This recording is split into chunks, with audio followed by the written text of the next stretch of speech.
The rising cost of living, Canada's role in the world, rising crime, and economic growth are all top issues for Canadians these days. But these issues are not just pressing concerns for Canadians, they are also the concerns of those in industry.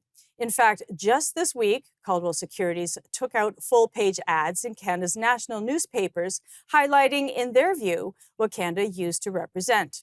Joining us now to talk about their bold new ad is Brendan Caldwell, Director at Caldwell Securities Ltd.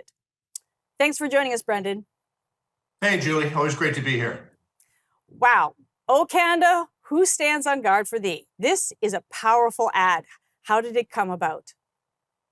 Well, I think there has been a sense of, alienation, frustration, disconnection at every level with government, whether it's municipal, provincial, federal, and not limited to any particular group. It does seem that right across the country, there is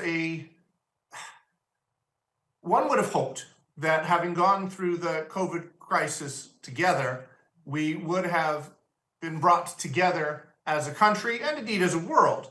But in fact, the opposite has happened. There's been a greater degree of splintering. We as a country are, I think, feeling more divided than perhaps we have at any point in my lifetime. So we took this ad out to give voice to, I think, some of that discontent, and really to put the words to what I think people have been feeling, but maybe not have articulated quite so clearly. So tell me, what has the response been like? Oh, it's been largely positive. I say largely positive because it's better than being universally positive. When what does the scripture say? Beware when all men speak well of you. So we've had a few people who ascribe this or that or the other motive.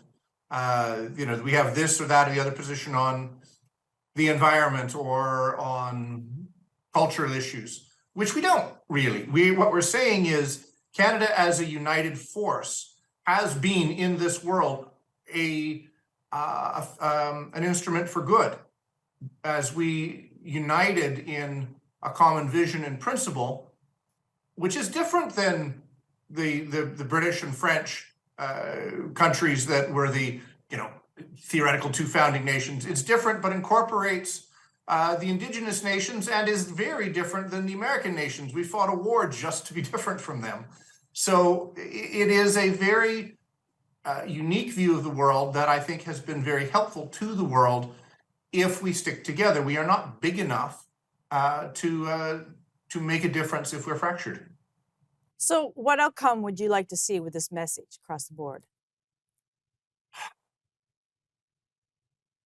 I think we would like to see, well, first off, I think individual people having a voice to a much greater degree, or giving voice to individual people, and I think some of the frustrations that they're feeling.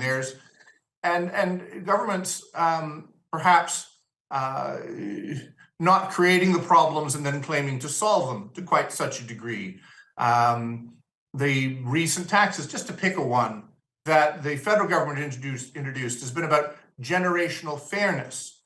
Well, you can't have generational fairness if you're racking up massive amounts of debt. 20-odd years ago, under a Liberal government, so it's not necessarily a partisan thing, under a Liberal government, Canada balanced its budget, and it remained balanced through a good number of years. And now there's not much in the way of generational fairness if we rack up a whole bunch of debt that the younger people are going to have to pay. That my father, whose name appears on the bottom of the ad, isn't going to be around to pay that debt. I might catch the tail end of it, but it's the younger generation, and to be fair to them, I don't think Canada should owe so much money. That's just one example at one level of government, though. Have any politicians reached out to have a discussion? No current politicians. I think everybody, people have, and Pierre Poilievre had a very good a column in the papers just I think last week, where he said, fire your lobbyists. They don't do any good, and what good they do is actually harm. Go to the people. So that's what we're trying to do here. we'd written this ad and it was actually sent to the papers before Poilievre's column appeared. But we're trying to give voice to, I think, what common people are saying, and to perhaps, just perhaps, influence governments to be responsible to the real needs that people are giving voice to.